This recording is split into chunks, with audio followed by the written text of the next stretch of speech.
people see us cry as men. We have to be, masculine. We have to be providers. We have to do this. We have to do that.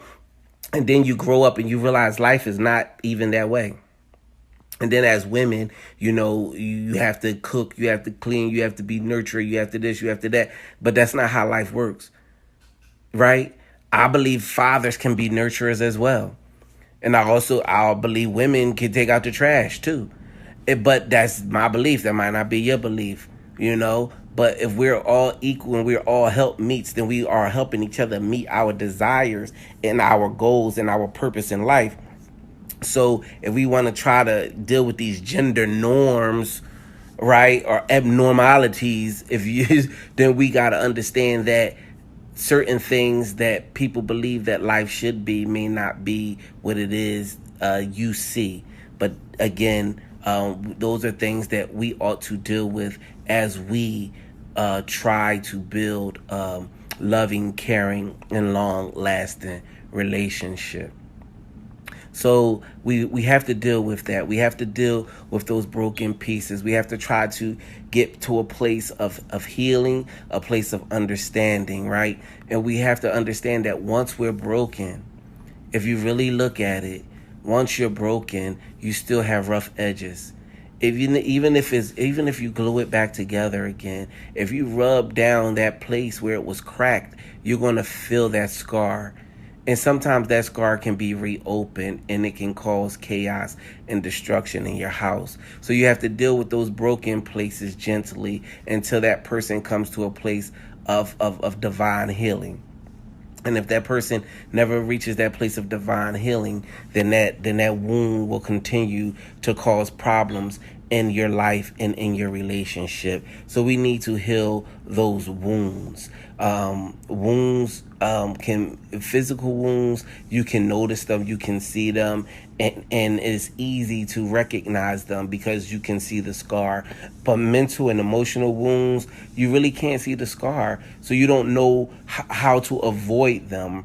If you see a person with a cast, you know to avoid that leg or that arm because they broke that leg or that arm.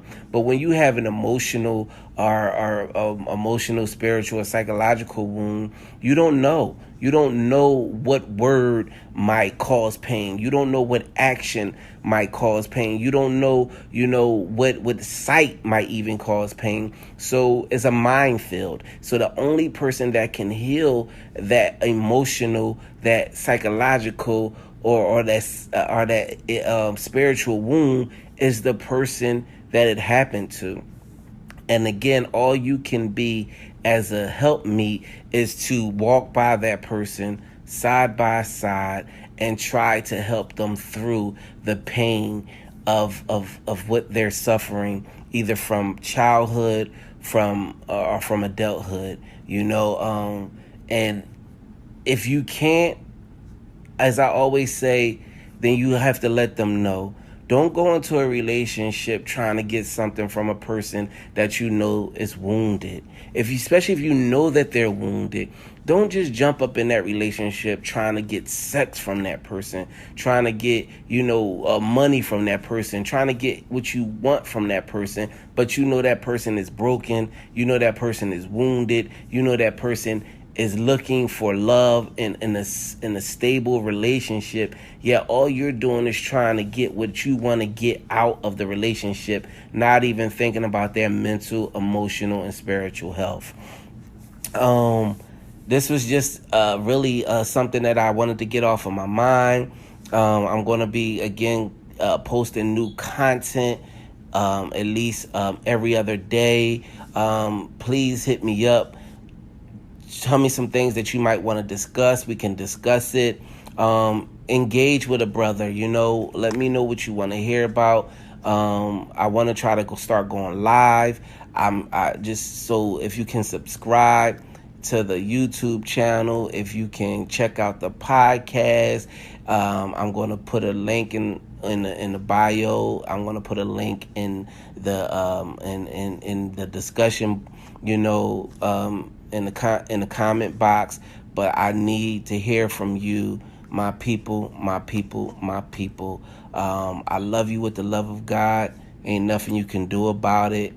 And you can do all things through Christ that gives you strength. Peace.